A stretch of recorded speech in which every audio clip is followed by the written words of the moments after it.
individual contributor does not Yeah. want to manage. And it's unfortunate because there is this, perception and kind of like set up that unless you manage, you are stuck.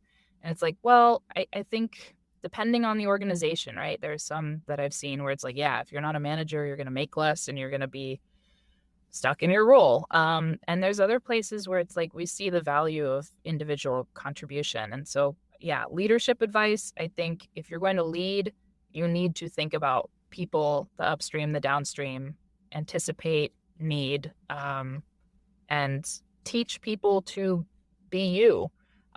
If you want to go do the next thing, someone has to take your place. And if you have not back trained somebody to take that role, it's a lot harder for you to go up, if that's your goal. Yeah, absolutely. What inspires you? I am inspired by I don't know, it's like passion, people that are passionate about the things that they do, like know what they love and love what they do. I just yeah, it's also a startup thing, right? Where founders are zealots in many ways, in the best way, um, ideally. And it's incredibly impactful and nice to work with people who fully are drinking the Kool-Aid. And I say that as like I know it's a culty thing, but I think it's yeah, it's inspiring to see people fully bought in, right? I think we live in a culture a little bit of like cynicism sometimes, and it can be kind of like hip to be, the cynic. And unfortunately, for me at least, cynicism leads to depression. And so I need people in my life that are fully bought into being excited and stoked about whatever they're doing. And it can be, I have mom friends who are like stoked on being stay-at-home moms. I'm like, hell yeah, cool. So it doesn't just have to be a biotech startup, just people that are passionate about things.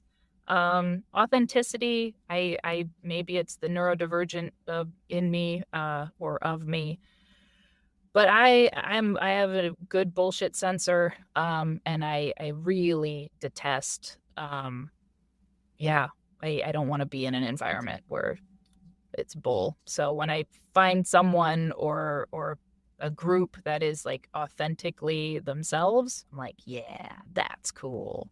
And kindness. I think leading with kindness.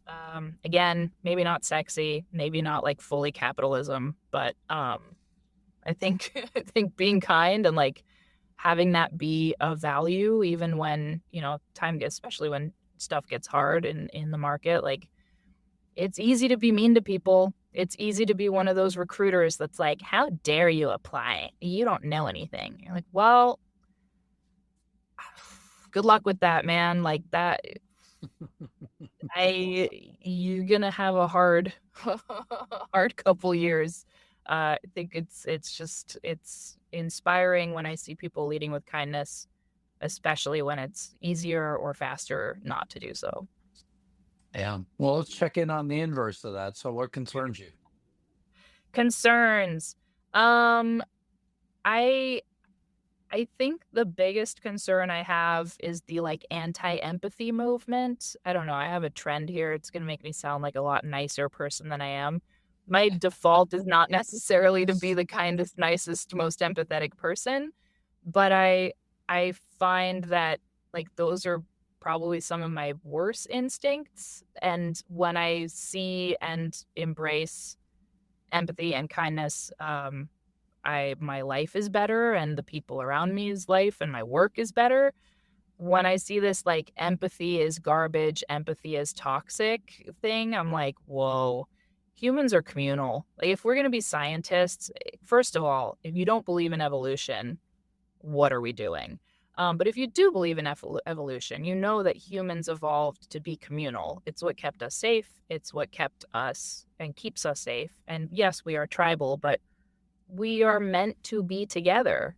People by themselves, you look at mental health epidemic, all this fun stuff. The more we're alone and insular and in echo chambers, the worse off we are. And it just, what's the point of that?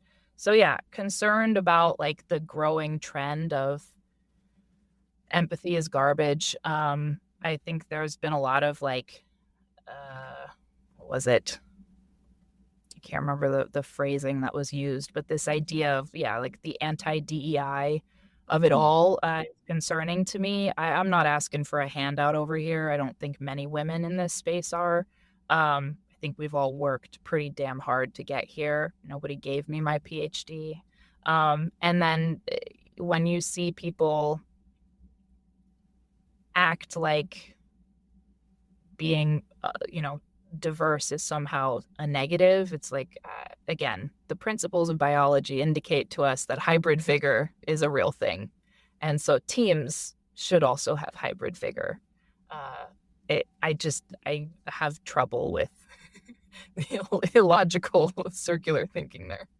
And I've seen groupthink impact teams before, right? So I mean, I certainly have seen people that are all sort of in sync with each other, even somewhat diverse teams that don't have enough other perspectives, that it gets to a point that it just, at the end, once you're all sort of saying the same thing and you don't have a different perspective, it's time to sort of question, like, what else should be different, because there's obviously too much of the same perspective in this room. So let's like look a little bit beyond as well, and whatever your way is of doing that, I don't really care if it's, look, I want to involve different races, different genders, different backgrounds, even if they're not different races, like a way Yeah. to like get people that were impacted by different things to think about the same problem, that all of a sudden go, let's think about this in a different way. I mean, to me, that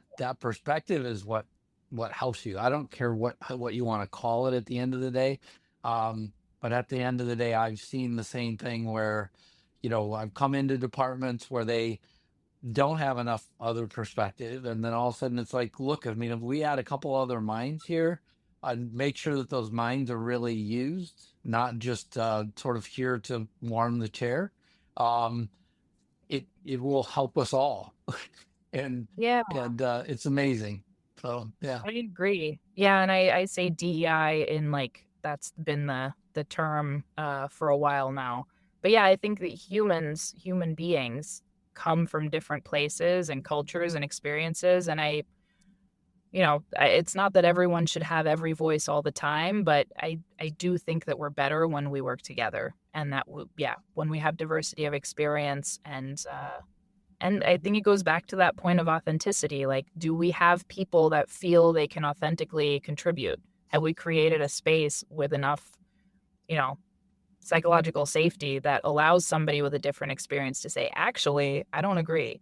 And doesn't mean we have to pivot 100%, but we need to learn or relearn to disagree and to evolve thinking and yeah, I think groupthink within biotech feels inherently strange to me, or in life science feels strange because the whole idea is to question openly and curiously and to test your hypothesis. And if it fails, it fails.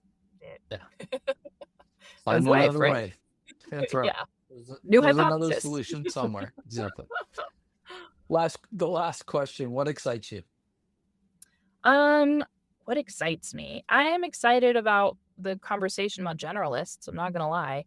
I think it's funny because I post about it sometimes and I get a variety of responses. Some people I get messages and they're like, this doesn't make any, like, every time I see generalist, it's just somebody that doesn't know how to describe what they do or doesn't do it very well. I'm like, all right, that's your experience. I and maybe there's some sort of qualifier that needs to go before generalist. But yeah, my experience is that we really are just, I don't know, I made the analogy like Swiss Army knife. I don't think a Swiss Army knife is useless. I think it's sharp, it's capable, has a screwdriver. Some of the fancy ones have a light. You can do a lot with that. I'll take that.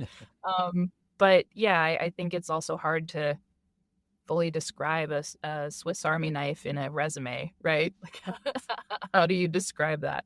So I'm excited about like the ongoing conversation and evolution of what is a generalist.